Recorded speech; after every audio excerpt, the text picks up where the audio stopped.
What's next, Isaac? Sonia? Oh, Yeah. Oh.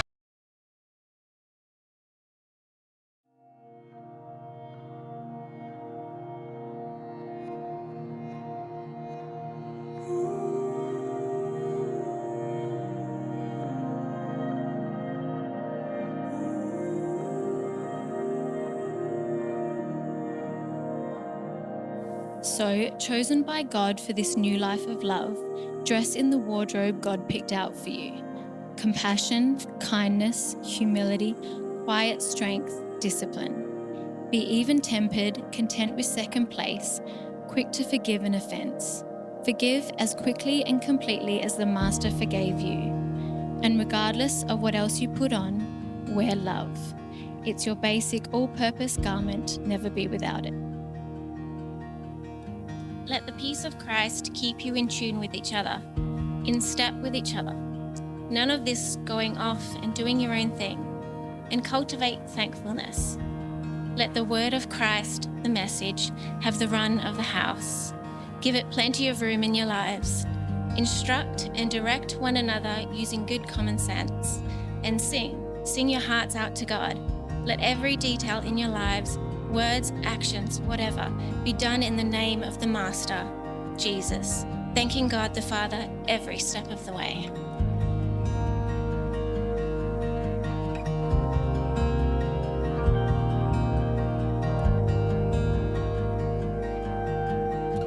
My beautiful wife. I remember the first time I saw you, that road to Bethlehem, and thinking you were the most beautiful person I had ever seen. I love you because you were kind, gentle, and caring. You always put others before yourself and will continuously go out of your way to help someone if they need it.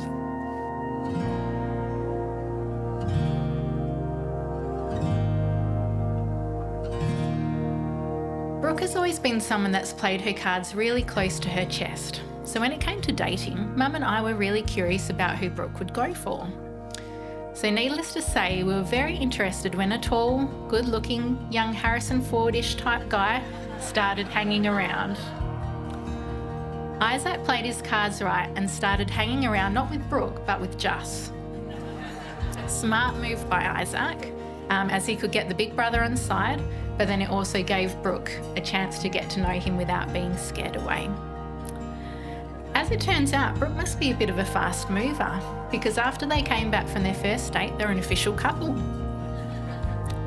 I remember Brooke saying from the start how much she loved how they shared similar values of God and family, and Isaac has slotted right into our family.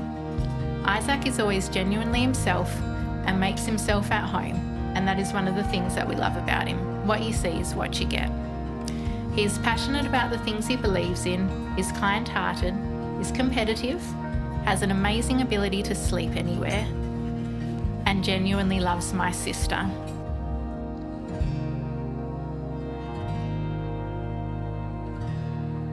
I know it's not normally great to talk about yourself too much when you're giving your best man speech about the groom, but I do really think it's important to talk about the impact Isaac's had on my life so you really understand his true character. I think as you get older, it's really important to have good friends, and we've definitely been really privileged and really blessed to have some amazing friends who are sitting at the table at the back. But despite that, even if you get married and you have a wife as well, you always need that really special friend, that person who just listens to anything you've got to say, just sticks with you through thin and thin, is really there for you. And Isaac, you could attest to it. I don't know how many times you've come over, and again, as Natalie put it, you're on the deadline, you've got an assignment to submit. We've sat there together and we've struggled through it together. A bit of proofreading effort on my part. And honestly, when I look back at those memories, you could say that maybe they're negative and maybe you're taking some time and energy from me, but honestly, every time I think back, there was always a smile on my face and we're always having a great time together, no matter what we were doing. And I think that's just such a testament to the joy that you bring, the energy that you bring, even the nervous energy. You're great to be around all the time, and I really appreciate it. Just thanks for being there for me all the time.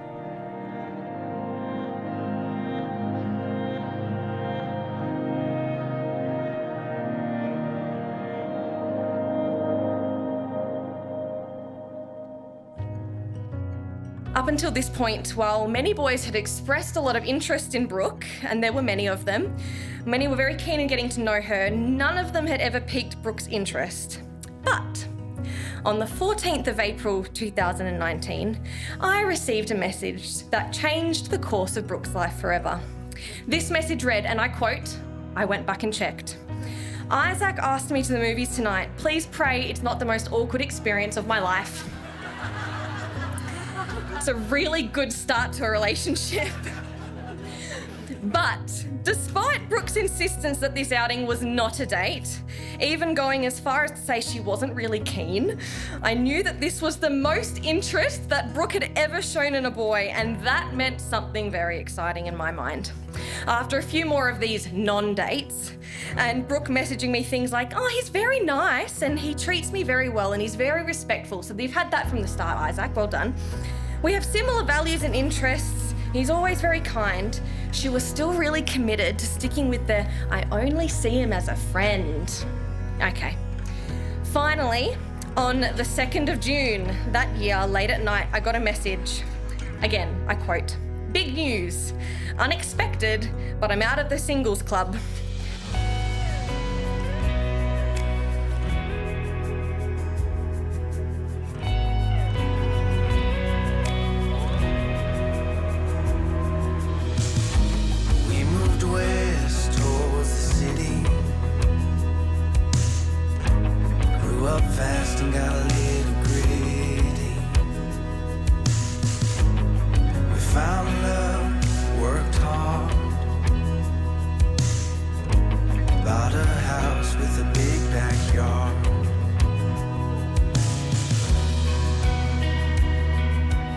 By the authority given to me by God as a minister of the gospel and the Commonwealth of Australia, I now pronounce you husband and wife. When you walk into the room, life gets a little sweeter. When I look at you, I see a little clearer.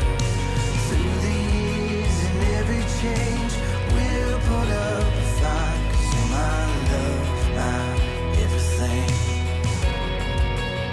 You are my life.